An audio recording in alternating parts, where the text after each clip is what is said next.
Logan Square. I'm from Logan Square. Rogers Park, Pilsen. From Pilsen neighborhood. Bridgeport. Bridgeport. Humboldt Park. Jefferson From La Park. Vita. Ukrainian village. How did your neighborhood affect your music? This is Block2Block. Block2Block.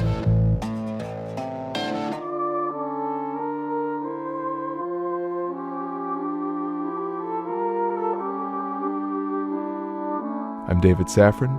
I'm a singer-songwriter, and these are my awful and wonderful years in Linkin Park.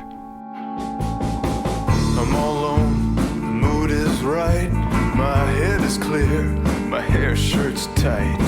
For love I gotta strut and grovel,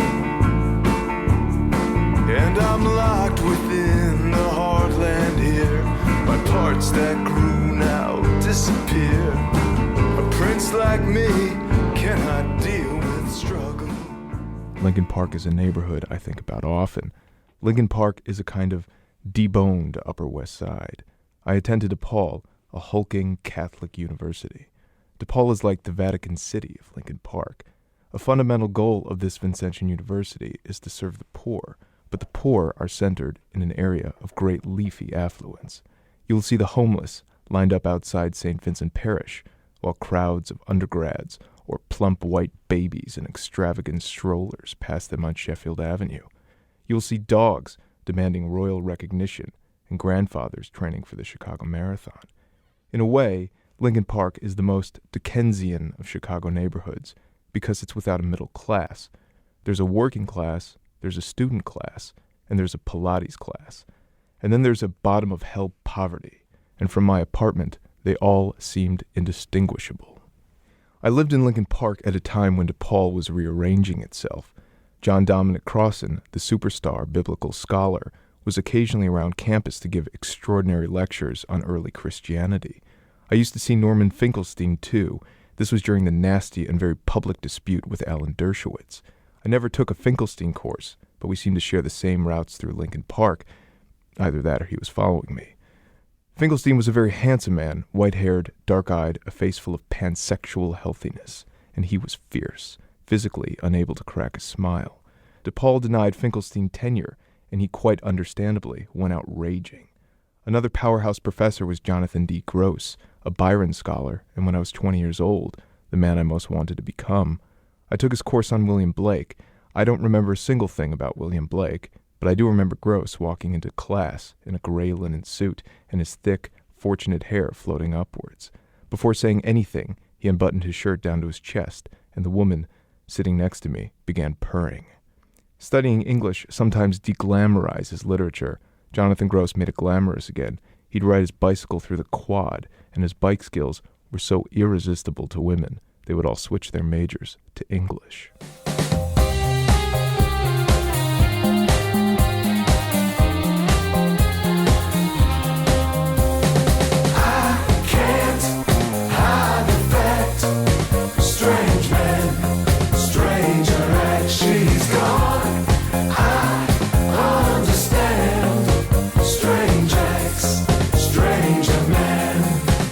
Your neighborhood, your music. This is Block2Block.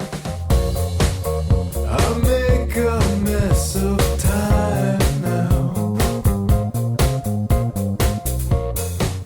I only talk about me. I rented a small room on Bissell Street, overlooking the back of the Meyer Fitness Center. The train tracks were inches away from my window. The Fullerton stop is a major hub. Every minute or so, red, brown, or purple line trains would grandly shriek by at appendix-bursting volumes. The L ran so close to my room, anything left on the nightstand would consistently fly off it. My first few weeks were mostly sleepless ones. I felt incarcerated. I tried earplugs. I tried drinking heavily. But eventually the train became tolerable, a kind of rough, jittery, disobedient music playing without end. It should be noted again that I lived behind a fitness center in an unexposed alley that was persistently blasted by train sounds. As a result, suspicious activity and, let's call it night courting, were both rampant. Halfway through senior year, my apartment was broken into. My guitar was stolen, my iPod, my computer, any possibility for music, gone. In its place were the sounds outside my window, quickies after racquetball, or vomiting, or the ferocious dinosaur belching of the Red Line. I overheard or witnessed so many bodily functions, I considered the back of the fitness center its own rapid transit system. In 2007, my apartment was demolished, a sad day for observers of human carnality and digestive systems. Still, I take pleasure from life now. The lives of those around me. I can't hide the fact. Strange man, stranger as she's gone. My life was headquartered at a bar on Lincoln Avenue called Lily's. Lily was a middle-aged, red-headed woodland creature who would appear once a month, but otherwise handed over control of her bar to several inexperienced singer-songwriters in their early 20s. Lily, I was told, raised horses somewhere on the North Shore. I grew up on the North Shore and never once saw a horse. But if you spent the 1970s galloping around with John Prine and Steve Goodman, there's a strong chance raising horses might just be a vague expression for raising something else. But Lily was good to me. She saw me perform once and offered me $100 to play each Tuesday. I did this for an entire year and never saw $1. But the thought of payment was as lavish and swirling and professional as getting it. Besides my regular performances, I had rotating jobs at the bar. I was a deeply inept bartender. I poured beer like I was scraping ice off a car. I was an unnecessary doorman. Besides our crew of songwriters, Lily's was always empty. Finally, I was a barback. This work, barbacking, just meant I had to deal with the rats in the basement. Confronting rats and all their puffery and Chicago-ness was a job I thrived at. There's room in my halls of pleasure for you. There's room for half the Inquisition, too. I am David Safran, and this is Block2Block. A comb and a glass in my hand. The life of an amorous man. The type of music bearing its guts through Lily's bar in 2005 and 2006 was called alt-country, alternative country, strum-a-dum with twang, pub rock with an MFA, a genre with a harmonica holder bolted to its neck. Alt-country was a national renaissance for a few dozen Chicagoans. I was affiliated with a group of songwriters playing this type of boozy, flat-picking music. I did it poorly and dishonestly.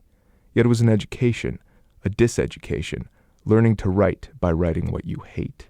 Whatever I wrote in my Linkin Park years, I consider great clunkers. They weren't songs, they were bricks through a window. It took a few years to un-Americana my tunes, to scissor out all the brooding and strumming, to realize no subject was off limits. I wanted to write songs about failure and sex and aging and self-dissatisfaction. I wanted my songs completely wrong about the world, stylized in ignorance. I wanted to make music which pushed the limits of good taste, a kind of cringe comedy for adults.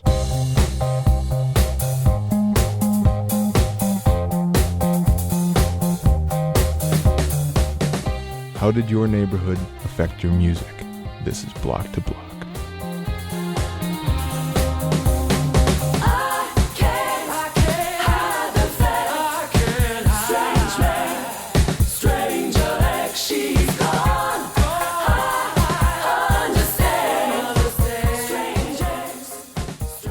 A few years ago, I wrote a doorstopper of a little pop song.